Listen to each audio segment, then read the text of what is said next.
Welcome back to the Road to 237. This is episode 7. Last week we cover a 12 by 1 minute fartlek workout, some chaos on a literal donut run, and the highlight of the week being a 2-mile run with great results. Let's take a look. Getting ready for the first run of the week. Bit of a change in plans. I had originally planned on flying into Columbus last night and was going to hit up a yoga class with local running store, Columbus Running, and then go out for a run with some of the folks there afterwards early this morning. And flight issues last night, so I ended up having to fly in today, missed the yoga class, missed the run. So I'm gonna do an easy 9 miles on my own here towards the end of the day, and I'll get some strides in because I'm planning on doing a fartlek session tomorrow. So 10 by 30 strides, that first part of the progression for the week. Run number 2 of the week, 12 miles planned for the day, doing 10 by 1 minute fartleks in there. Those fartleks hitting 5K pace with equal 1 minute rest.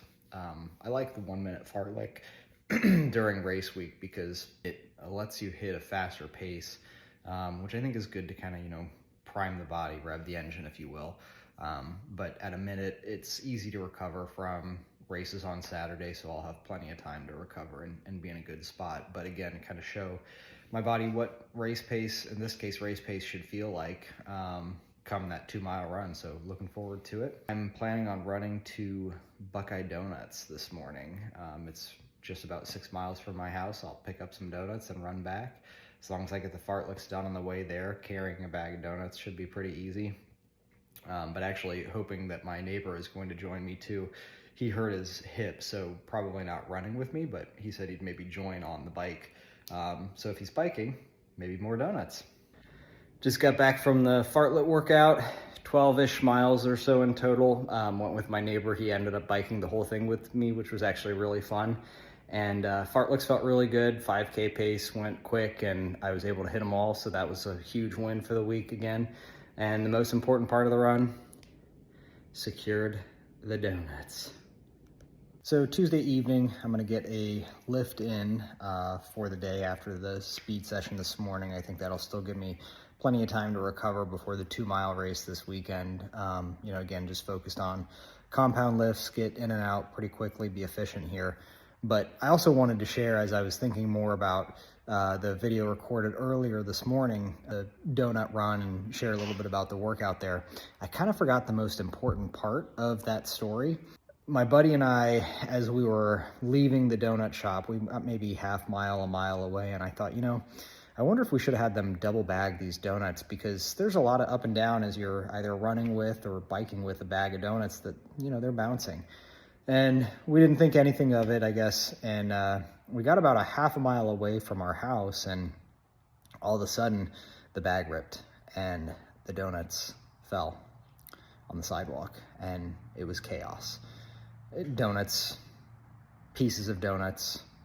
We rallied, we saved the donuts, we put them back in the half bag, and we carried them the last half mile to our house, and we enjoyed them.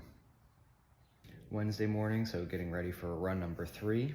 This morning I'm headed down to the Grandview High School track. It's a local school for us, and I'm going to do a run with a group that meets there Wednesday mornings. Most of the group, I think, is going to be doing a workout. Since I did my fartleks yesterday, I'm not going to work out. I'm just going to warm up with them, run around the track for a while, maybe find some surrounding streets. Occasionally I hear there's some other folks that aren't working out, so maybe grab some of them to do just a nice shorter, medium, long run for the week. We'll probably look to get somewhere between 9 and 10 miles in for the day. So should be a nice hour plus of running for the morning. Getting ready for run number 4 of the week. I'm gonna be running with a buddy this morning, looking to get somewhere around 9 miles in. Had a lot of fun running with a group yesterday, the Columbus running group down in Grandview. They were all doing a workout. I just wanted to do mostly easy miles, but their workout was 10 1-minute hill runs, and it looked kind of fun, so I ended up joining in on the last 5, and honestly a little bit more sore today than I thought I would be. I think some of that is, coming day 2 off of a lift, that can always make you sore, especially I'm sore up here too, which tells me that's lifting, not running. But definitely going to keep all the miles easy today just to kind of refresh and see if I can get my body back feeling good as we're getting close to 2-mile race day. Ended up with an impromptu couple-mile run, run number 5 of the week, I think. Treating it as a shakeout before the 2-mile, and ran to the grocery with Sarah to get some groceries and, like I said, just get a couple miles in for the day. Saturday morning before the race here. Got about 40 minutes before the race starts, so just got here, checked in, got my bib and everything. It was kind of a far drive, so I didn't want to make the trip twice yesterday for packet pickup, so just picked up this morning. 2 miles, super excited about it. Gonna try to go pretty quick here. You know, somewhere in the 10:40-ish range would be ideal, I think. I feel like I've got the speed for it this time around. I just haven't had many miles that I've been putting together at faster paces recently, since I've been more in marathon training and then kind of coming off recovery. But excited to see what we can do out here. I've looked at prior years and it looks like there should be a pretty good group for me to run with in that time range. So let's see what happens. Just finished the 2-mile race and super happy to say I came out number 1. Time was about 10:32, I think. We'll see when the official times drop, but felt really good the whole race. I was a little worried at first. A couple guys took it out really fast, and it didn't seem like that was going to be sustainable, and luckily it wasn't. So I held back a little bit from those guys, passed them probably about half mile in, and then ran with another guy for about a mile.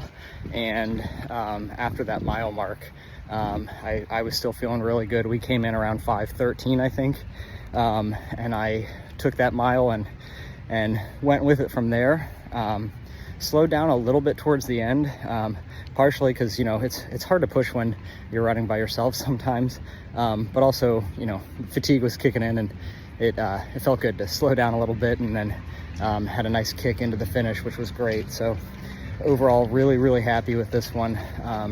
Hadn't run a 2-mile in years, so this was fun to do something different, and something I might keep an eye out for and see if I can find more of.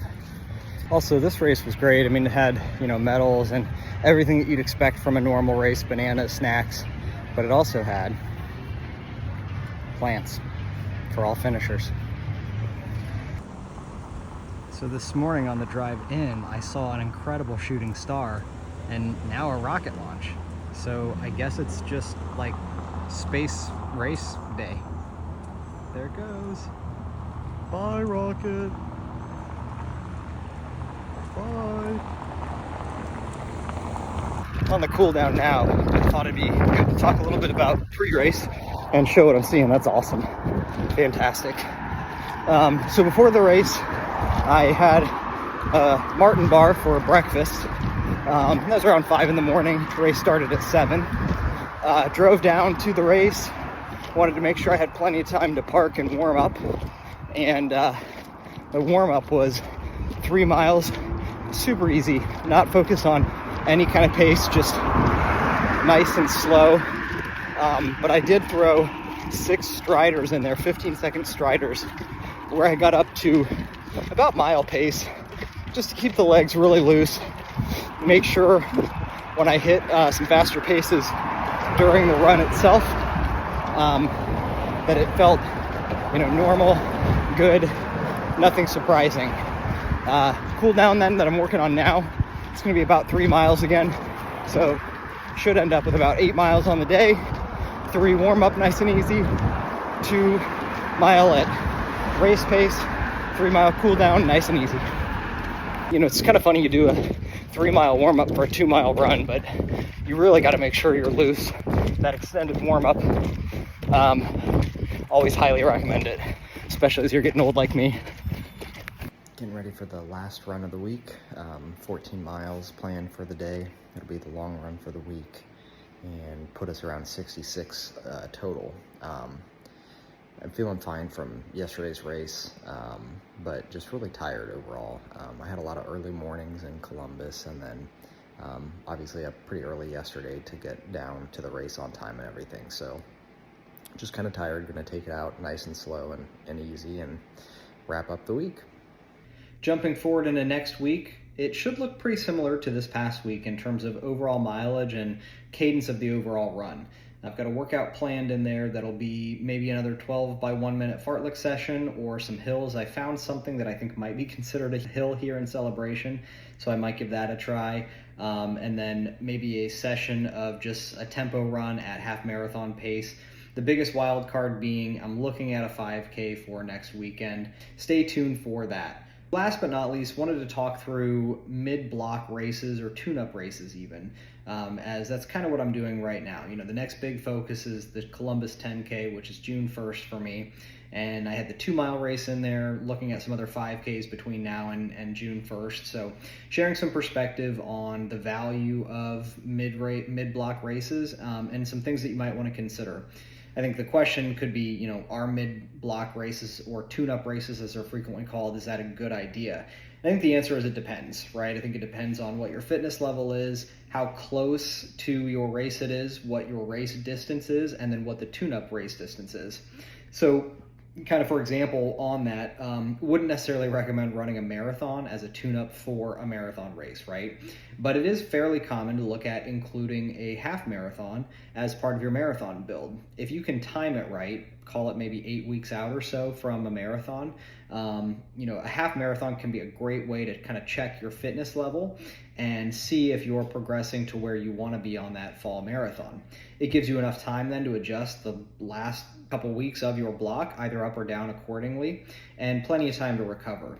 I've also seen it fairly common where including a 10K, an 8K, even a 15K, something like that, can be a nice, you know, way to get you ready for race day and practice. I think that's one of the other valuable components of a tune-up race is being able to practice race day in a race day environment without having to wait until race day.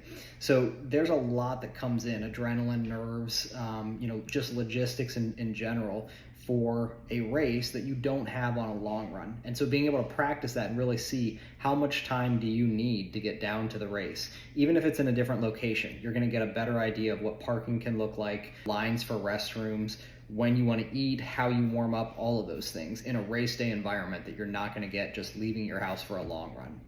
I think shorter distances, right, it can be a lot easier to look at doing more races more frequently. A 5K, you could basically run a 5K every week. If you're in pretty good fitness, used to more miles, right? And maybe if you're not looking to PR, right? I don't know that I would encourage you trying to PR every single week in a 5K, but to do some frequency of 5Ks is generally pretty manageable for most people. You know, I think the other element of a tune-up race or mid-block race that should be considered is training can be hard, and there's a lot that goes into being consistent and getting those miles in and those workouts in week over week over week.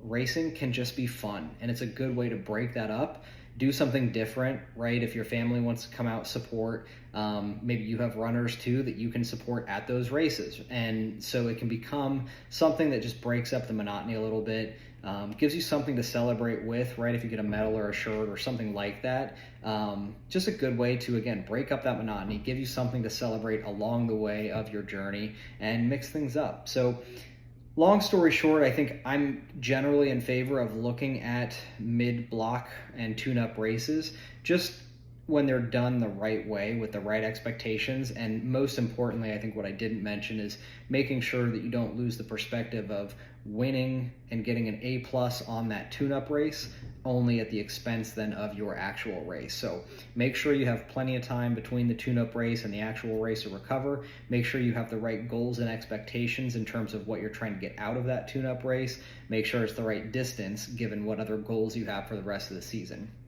This is something too that if you have questions, I'd love to throw them in the comments there and let's talk about it. Let's see if I can help you out there. Or, you know, talk to your local running store too. They're going to have some perspectives on what doesn't work, things to consider, etc. So with that, you know, I hope you're having fun racing. We're kind of getting into that peak race season here of springtime 5Ks. Get out there, find some 5Ks, 10Ks, have some fun, and we'll see you next week on episode 8.